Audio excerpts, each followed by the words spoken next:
Hi everyone and welcome, this is the Apostate Prophet. The Quran, which is the holy book of Islam, the religion of mysteries, is full of mysteries. In the studies of Islam, there is a well-known thing called huruf muqattat, which stands for disconnected letters or disjoint letters. These disjoint letters are 14 combinations of letters found at the beginning of 29 of the 114 chapters of the Quran. They are also called the mysterious letters, and you will understand why. All of these letters are at the beginning of chapters. They are recited when reciting the Quran, and almost in all cases, the Quran refers to itself, or seemingly to these letters, immediately after the letters. For example, Alif Lam Ra, this is a book which we have revealed to you. Alif Lam Mim, this is the book about which there is no doubt. Ta Sin Mim, these are the verses of the clear book. In only 3 out of 29, it doesn't. Alif Lam Mim, Allah, there is no deity except Him. There have been so many discussions on what these letters mean and why they are there. People who recite these verses recite those letters too, because they are in the Quran. But there is no consensus on what they actually mean. Of course, you could think that Allah probably communicates to the reader in a magical, mysterious way, and it's probably a miracle. Maybe it is a divine code reaching us through the different dimensions, from above the dome of the 7th heaven down to us humans who are located on a carpet known as the earth, which sits on the back of a whale which swims on the waters where Allah's throne previously used to float or swim on.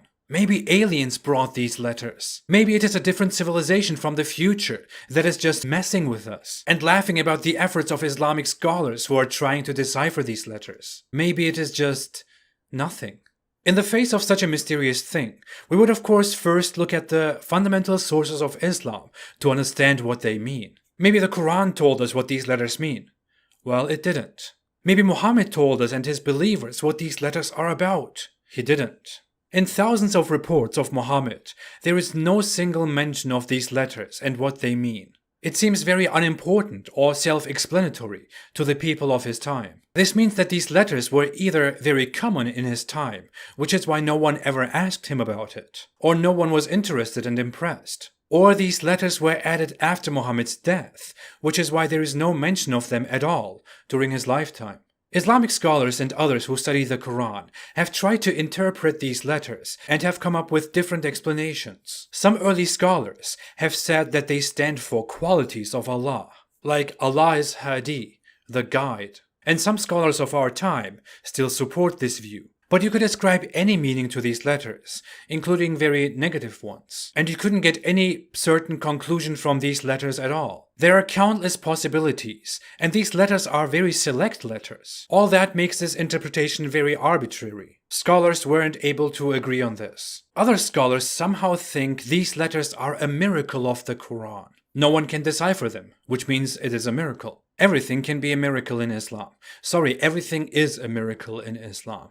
But what kind of logic is that? I could write a book now and start every chapter with weird drawings and letters, and people could eternally try to figure out what those letters and drawings mean. If I conquered other nations in a very bloody way and forced my book as obligatory upon them. Others have suggested that this might just be some kind of exclamation to get the attention of the reader. That makes sense, but it's also kind of weird. Islamic mysticists have long claimed that these letters have some mystical meanings that we don't understand with our simple minds, meanings that are miraculous and glorious. They are the key of the Quran and are only shared with very few holy people among the Muslims, whom Allah guides and loves. Angels take care of these letters and reveal their life-changing meaning to these important, selfless, high scholars whom Allah has chosen. Mystics are known to say weird stuff like that. Some think these letters might be references to the names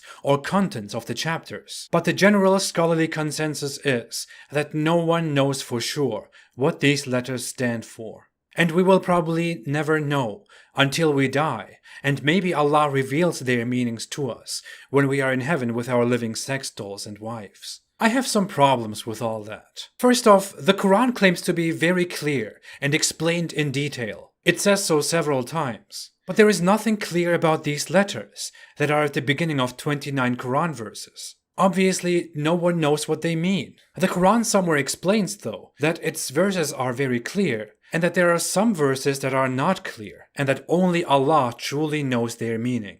These letters must be one of those cases, those verses that only Allah fully understands and knows. But let's say the Quran has actually these weird letters that no one can understand, that are only clear to the Almighty Allah, and He puts them in this book that is supposed to be a guide to humankind.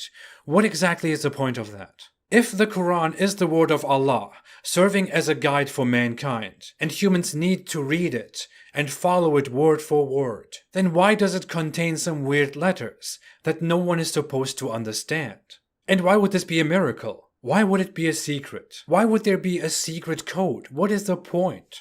Is that some kind of hobby that Allah has? To put secret letters into the Quran that no one can figure out. And He is up there on His throne and watches all of us and goes, hehehe, they don't understand it, I'm so good. There really is no reason why the Almighty Allah, the creator of everything, would put mysterious letters only understood by Him into this book. Letters that don't mean anything, and even if they mean something, have no significance at all. But Allah will probably reveal it to the good humans once they go to heaven. Because that makes so much sense. You can really use that knowledge up there in heaven. You're a pious Muslim and you go to heaven, and Allah goes, hey, remember those letters in the Quran? This is what they mean.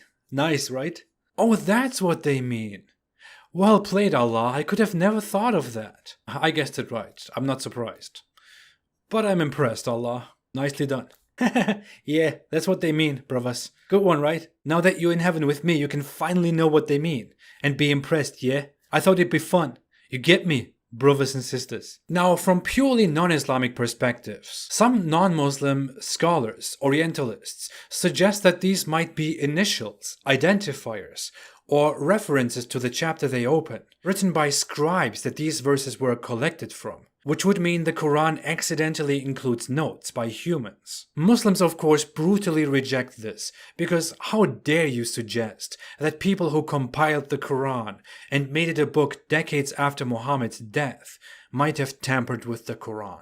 This makes sense because, as said, no one in Muhammad's time talked about these letters, which could mean they weren't actually recited in his time. On the other hand, companions of Muhammad speculated about what these letters mean after he died, which could mean they were probably in the original scripture, but no one cared. Some non-Muslim and Muslim scholars, interpreters, think that this was actually a common practice in pre-Islamic Arab literature, where a text or a poetic text would start with these letters by the author, for purely aesthetic reasons or different reasons. This does make sense, and in that case, why would the Almighty Allah, the creator of all humankind, author a book in Arab style, in 7th century Arab style, that no one else understands and can relate to? This would be kind of pathetic and just another reason to say, Islam is a religion for Arabs. But in the end, there are so many theories, and you can basically make up your own interpretation. Maybe these letters were a secret message by the authors. Maybe they were additions by other humans. Maybe they were just meaningless signs. No one knows. What's for sure is that the Quran contains something that no one can make anything of, which doesn't make any sense at all for a book from divine origin addressed at humans. But thanks for watching. If you like this video, don't forget to like, to subscribe and to share. Most of my videos are not monetized, so you can watch everything without ads. If you want to support my cause, you can support me on Patreon or on apostateprofit.com. I appreciate all your support very much. I'll be back very soon. Have a great day and stay away from Islam.